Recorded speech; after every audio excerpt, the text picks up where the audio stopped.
નમસ્તે મિત્રો, આજે આપણે વાત કરવાના છીએ વિધવા બહેનનું મામેરું બનેલી ઘટના। સૌરાષ્ટ્રના એક શાંત અને સંસ્કારી ગામમાં જ્યાં સવાર પડતા જ મંદિરમાંથી સંભળાતી આરતીનો નાદ આખા વાતાવરણને પવિત્ર બનાવી દેતો અને સાંજ પડતા ગોકુળ ગાયોની ઘંટડિયા ગુંજી ઉઠતી, જ્યાં રહેતી હતી કાંતા નામની એક સરળ, સંસ્કારી અને દિલથી નિર્મળ સ્ત્રી। ગામમાં લોકો એકબીજાને નામથી નહીં, સંબંધે ઓળખતા। કોઈ કાકા, કોઈ કાકી, કોઈ ભાભી, કોઈ બહેન। કાંતા પણ સૌ માટે કાંતા બહેન હતી। બાળપણથી જ તેને સંસ્કાર અને સહનશીલતા શીખી હતી। માતા કહેતી, દીકરી એ ઘરની લાજ છે, અને કાંતા એ વાતને પોતાના જીવનનો ધર્મ માનીને મોટી થઈ હતી। તેના પિતા ગરીબ ખેડૂત હતા, પણ ઈમાનદાર અને સદ્ભાવી। ઘરમાં પૈસા ઓછા હતા, પણ પ્રેમ અને સન્માન ભરપૂર હતું। સમય આવ્યો અને કાંતા યુવતી થઈ। ગૌરવવર્ણો ચહેરો, આંખોમાં ચમકોશ અને સ્વભાવમાં મીઠાશ। તેના લગ્ન પાડોશીના ગામમાં રહેતા રમેશ સાથે નક્કી થયા। રમેશ મહેનતુ અને હસમુખો યુવાન હતો। ઘર સામાન્ય હતું, પણ લોકો સારા હતા। લગ્નના દિવસે આખું ગામ ખુશીથી ઝૂમી ઉઠ્યું। ઢોલ નગારા વાગ્યા, સગા સંબંધીઓ ભેગા થયા અને કાંતા નવા સપનાઓ સાથે સાસરિયા ઘરે ગઈ। તે દિવસે તેના જીવનનો સૌથી સુંદર દિવસ હતો। તેને વિચાર્યું હતું કે હવે જીવનમાં સુખનો નવો અધ્યાય શરૂ થયો છે। રમેશ પણ તેને ખૂબ સન્માન આપતો। થોડા જ મહિનામાં ઘરનું વાતાવરણ પ્રેમથી ભરાઈ ગયું। ગરીબી હતી, પણ દિલમાં ધનિકાઈ હતી। પરંતુ કિસ્મતને કદાચ કંઈક બીજું જ મંજૂર હતું। લગ્નને 2 વર્ષ પછી પૂરા ન થયા હતા કે એક દુઃખદ ઘટના બની। એક સાંજે રમેશ ખેતરમાં કામ કરીને ઘરે પાછો ફરતો હતો। રસ્તામાં અચાનક તેને છાતીમાં દુખાવો શરૂ થયો। ગામના લોકો તેને દોડી હોસ્પિટલ લઈ ગયા, પરંતુ ભાગ્યે સાથ ન આપ્યો।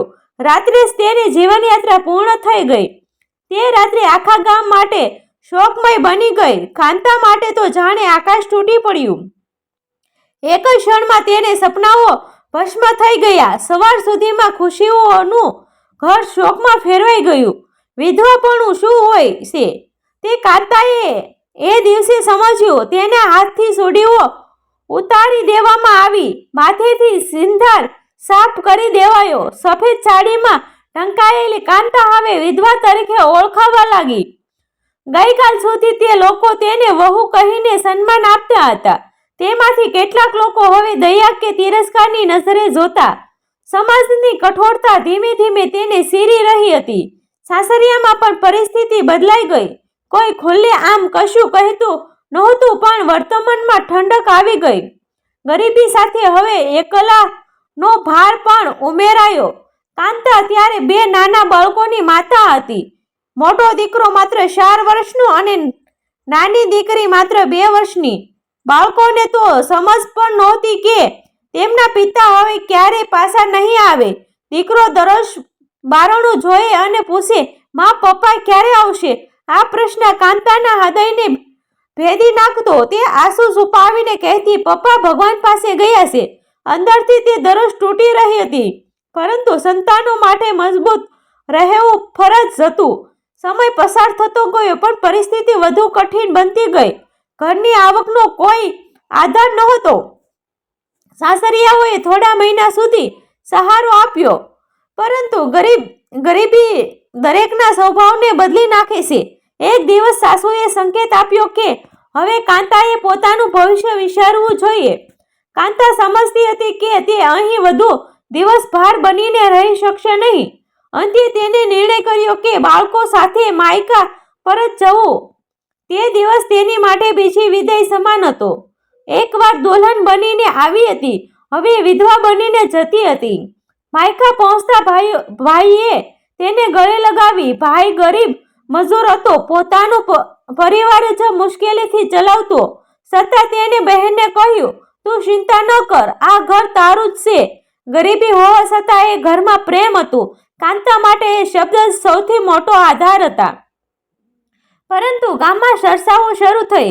કોઈ કહે બિચારો ભાગ્ય ખરાબ, તો કોઈ કહે વિધવા ઘરમાં રહી તો અશુભ। આવી ટિપ્પણીઓ કાંતા સુધી પહોંચતી અને તે રાત્રે નિદ્રા વગર રડતી। જીવન હવે સંઘર્ષનું બીજું નામ બની ગયું. કાંતાએ ઘરમાં બેસી રહેવાનું સ્વીકાર્યું નહીં. તેને સિલાઈ કામ શરૂ કર્યું.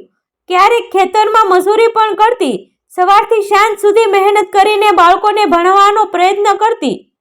ગામની કેટલી સ્ત્રીઓ તેની હિંમતની પ્રશંસા કરતી, પરંતુ કેટલાક લોકો હજુ પણ તેને દયા કે શંકાની નજરે જોતા. છતાં કાંતા હાર માનતી નહોતી. તેને ખબર હતી કે તેના બાળકોનું ભવિષ્ય જ તેની સાચી શક્તિ છે. વર્ષો પહેલા થયા દીકરો શાળામાં હોશિયાર નીકળ્યો અને દીકરી પણ સમજદાર અને સંસ્કારી બની. દીકરી હવે યુવાનીની દહેલીજ પર હતી. કાંતા ઘણીવાર વિચારતી કે આવતીકાલે તેની દીકરીના લગ્ન કરવાની વેળ આવશે તો શું થશે. ગામમાં એક પ્રથા હતી, મામેરું. દીકરીના લગ્ન સમયે માયકા તરફથી માન સન્માન સાથે ભેટો આપવાની પરંપરા. કાંતા ખબર હતી કે તેના ભાઈ પાસે પોતાનું ઘર ચલાવવા જેટલું પણ મુશ્કેલ છે, તો મામેરું કેવી રીતે કરશે. આ વિચાર તેને રાત્રે ઊંઘવા ન દેતો. એક સાંજે તે આંગણે બેસી દીકરીને ચાંદનીમાં રમતા જોઈ રહી હતી. મનમાં ભય અને ચિંતા ઘેરાઈ ગઈ. હું મારી દીકરીને શાનથી વિદાય આપી શકીશ? તે પ્રશ્ન તેની આંખોમાં આંસુ લાવી દેતો. ભાઈએ ઘણીવાર કહ્યું કે સમય આવે ત્યારે જોઈશું, પરંતુ કાંતા જાણતી હતી કે ગરીબી સાથે શબ્દ નબળા પડે છે. સમાજ તો મામેરું જોશે, લોકો વાતો કરશે અને તેની દીકરીને તિરસ્કાર ન સહન કરવો પડે, તે તેની સૌથી મોટી ઈચ્છા હતી. તે રાતે કાંતાએ આકાશ તરફ જોયું અને ધીમેથી પ્રાર્થના કરી, હે પરમેશ્વર, મને એટલી શક્તિ આપજે કે મારી દીકરીનું માન રાખી શકું. તેના જીવનમાં દુઃખોનો અંત દેખાતો નહોતો, પરંતુ અંદરથી એક નાનું દીવડું હજી બળતું હતું. સમય કોઈ માટે અટકતો નથી. કાંતા બહેનના ઘરમાં પણ વર્ષો જીતતા ગયા. દીકરી હેતલ હવે યુવાન બની ગઈ હતી, શાંત, સંસ્કાર અને માતાની જેમ સહનશીલ. ગામમાં તેની પ્રશંસા થતી. એક સારા પરિવાર તરફથી લગ્નનો પ્રસ્તાવ આવ્યો. છોકરો મહેનતુ અને સારો સંસ્કારવાળો હતો. વાતચીત થઈ, લોકો ભેગા થયા અને અંતે સંબંધ નક્કી થયો. ઘરમાં ખુશીનો માહોલ હતો, પરંતુ આ ખુશીના પડછાયા પાછળ કાંતાબહેનના મનમાં એક જ ચિંતા હતી, મામેરું. ગામમાં મામેરું માત્ર એક પરંપરા નહોતું, એ દીકરીના સન્માનનું પ્રતીક માનવામાં આવતું. લોકો પૂછવા લાગ્યા, મામેરું કોણ કરશે? કેટલાક લોકોની વાણીમાં સહાનુભૂતિ હતી, તો કેટલાકની વાણીમાં કટાક્ષ. વિધવાની દીકરી છે, શું શાનથી મામેરું થશે? આવી વાતો કાંતા સુધી પહોંચતી. તે બહારથી શાંત રહેતી, પરંતુ અંદરથી તૂટી રહેતી હતી. ભાઈ રઘુભાઈ દિવસ રાત મજૂરી કરતા, પરંતુ ઘરનું ગુજરાન જ મુશ્કેલીથી ચાલતું. છતાં એક દિવસ તેને બહેન સામે ડઢસ સ્વરે કહ્યું, હેતલ, મારી પણ દીકરી છે. જે થાય તે થશે, પણ મામેરું જરૂર કરીશ. રઘુભાઈએ પૈસા એકત્ર કરવા પ્રયત્ન શરૂ કર્યો. વધુ મજૂરી, વધુ મહેનત. કેટલાક સગાઓ પાસે મદદ માંગી, પરંતુ બધાએ હાથ ખેંચી લીધા. કોઈએ કહ્યું, અમારી પણ જવાબદારીઓ છે, તો કોઈએ સીધું કહી દીધું, આટલું મોટું કામ અમે નહીં કરી શકીએ. એક દિવસ તો એક નજીકના સગાએ અપમાનજનક શબ્દ કહ્યા, જેટલું હોય તેટલું કરજો, શાન બતાવવાની જરૂર નથી. આ શબ્દ રઘુભાઈના હૃદયમાં ઘા સમાન પડ્યા. ઘરે આવીને તે ચૂપચાપ બેસી રહ્યા. કાંતાબહેન સમજી ગઈ કે કંઈક ગંભીર થયું છે. તે રાતે કાંતાબહેન ભાઈને કહ્યું, મારે માટે પોતાને ભાર ન બનાવો, સાદાઈથી લગ્ન કરી દઈએ. પરંતુ રઘુભાઈએ જવાબ આપ્યો, સાદાઈ ચાલે, અપમાન નહીં. આ શબ્દોમાં ગરીબનો ગર્વ હતો. કાંતાબહેનની આંખોમાં આંસુ આવી ગયા. એક તરફ ભાઈની ઇજ્જત, બીજી તરફ પરિસ્થિતિની કઠિનતા. ગામમાં આ ચર્ચા ફેલાઈ ત્યારે ગામના એક વૃદ્ધ ધીરુ કાકા, તેમનું સમગ્ર ગામમાં સન્માન હતું. તેમને આ વાત સાંભળી તેમણે વિચાર્યું કે આ માત્ર એક પરિવારનો પ્રશ્ન નથી, આખા ગામની માનવતાનો પ્રશ્ન છે. બીજા જ દિવસે તેઓ ચોરાહે બેઠા અને ગામના લોકોને બોલાવ્યા. આજે એક જરૂરી વાત કરવી છે, એમ કહીને તેને સૌને એકત્ર કર્યા. ધીરુ કાકાએ શાંત સ્વરે કહ્યું, હેતલ માત્ર કાંતાબહેનની દીકરી નથી, એ આપણા ગામની દીકરી છે. જો તેને મામેરાની ખોટ પડશે તો વાત કાંતાબહેનની નહીં, આપણા ગામની થશે. તેમના શબ્દમાં સત્ય અને ભાવના બંને હતા. થોડા ક્ષણ માટે સન્નાટો છવાઈ ગયો. પછી એક યુવાન ઊભો થયો અને બોલ્યો, કાકા, સાસુ કહે છે આપણે મળીને મદદ કરવી જોઈએ. ધીમે ધીમે લોકોના દિલ બદલાવા લાગ્યા. એક પછી એક લોકો પાછળ આવ્યા. કોઈએ અનાજ આપવાનું કહ્યું, કોઈએ કપડાં, કોઈએ થોડા પૈસા. ગામની સ્ત્રીઓએ નક્કી કર્યું કે તેઓ પોતપોતાની તરફથી સાડીઓ અને ઘરવખરી આપશે. કોઈએ કહ્યું, હું એક ચાંદીનો વાટકો આપું. કોઈએ કહ્યું, હું પાંજરાપોળમાંથી ઘી લાવીશ. થોડા સમયમાં એક સામૂહિક નિર્ણય થયો. હેતલનું મામેરું આખા ગામ કરશે. આ સમાચાર રઘુભાઈ સુધી પહોંચ્યા ત્યારે તેઓ વિશ્વાસ ન કરી શક્યા. કાંતાબહેન તો રડી પડી. વર્ષો પછી પ્રથમ વખતે તેના આંસુ દુઃખના નહોતા, આભારના હતા. તેને લાગ્યું કે કદાચ ભગવાને તેની પ્રાર્થના સાંભળી લીધી. લગ્નનો દિવસ નજીક આવ્યો. ગામમાં અદ્ભુત ઉત્સાહ હતો. દરેક ઘરમાંથી કોઈ ભેટ આવી રહી હતી. મામેરાના દિવસે ચોરાહે ભેગા થયેલા લોકો સાથે વાસ્તે ગાસ્તે સામાન કાંતાબહેનના ઘરે પહોંચ્યો. સાડીઓ, વાસણ, અનાજના થેલા, થોડા દાગીના અને સૌથી મોટું પ્રેમ અને સન્માન. હેતલ આ બધું જોઈને આશ્ચર્યમાં પડી ગઈ. તેને સમજાયું કે તેની માતાનો સંઘર્ષ વ્યર્થ થયો નથી. રઘુભાઈની આંખોમાં ગર્વના આંસુ હતા. કાંતાબહેનના હૃદયથી નમન કરતી રહી. લગ્નવિધિ આનંદથી પૂર્ણ થઈ.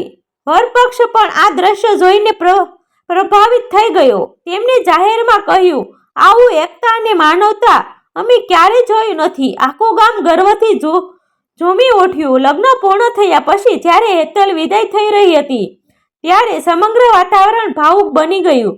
કાંતાબહેનની દીકરી ગળે લગાવીને રડી પડી, પરંતુ એ રડવામાં દુઃખ કરતાં વધુ ગૌરવ હતું. હેતલે ધીમેથી માતાની કાને પૂછ્યું, માં, તમે મને ગરીબીમાં ઉછેરી પણ માનમાં ક્યારેય ગરીબ નહીં બનવા દીધું. આ શબ્દ કાંતાબહેન માટે જીવનનું સૌથી મોટું પુરસ્કાર હતા. રઘુભાઈ આગળ આવ્યા. તેમને ભીની આંખોમાં કહ્યું, બેટી, આજે તું માત્ર અમારી નહીં, આખા ગામની દીકરી બનીને જઈ રહી છે. ગામની સ્ત્રીઓએ કંકુ લગાવીને આશીર્વાદ આપ્યા. પુરુષોએ ગર્વથી માથું ઝૂકું રાખ્યું. એ ક્ષણે ગરીબી, વિધવાનું પણ, અપમાન બધું પાછળ રહી ગયું. જીત માત્ર માનવતાની થઈ. વર્ષો પછી હેતલ પોતાના સંતાનો સાથે માયકા આવી. તે સુખી હતી. તેની આંખોમાં સંતોષ હતો. કાંતાબહેન હવે વૃદ્ધ થઈ ગઈ હતી, પરંતુ ચહેરા પર શાંતિ હતી. એક સાંજે ચોરાહે બેઠેલા લોકો એ દિવસ યાદ કરતા હતા. ધીરુ કાકા હવે આ દુનિયામાં નહોતા, પરંતુ તેમની વાણી ગામના હૃદયમાં જીવિત હતી. કાંતાબહેન ઘણીવાર વિચારતી, જો એ દિવસે ગામ આગળ ન આવ્યું હોત તો કદાચ તેની દીકરીના જીવનમાં એક ખોટ રહી હતી. પરંતુ આજે તેને ખાતરી હતી કે ભગવાન માનવતા રૂપમાં જ આવે છે. આ સત્ય ઘટનાએ એક સંદેશ આપ્યો. મામેરું દાગીનાથી મોટું નથી, પૈસાથી મોટું નથી. મામેરું એ છે જ્યાં સંબંધો જીવિત હોય, જ્યાં ગરીબી વચ્ચે પણ દિલ ધનિક હોય. સમાજ જો એક જ થઈ જાય તો કોઈ પણ બહેનને એકલી લડવું ન પડે. મિત્રો, આ જ વિડીયો જોવા માટે અમારી ચેનલ સાથે બન્યા રહેજો. ચેનલને સબસ્ક્રાઇબ કરી દેજો. ગમે તો શેર કરી દેજો. આભાર મિત્રો.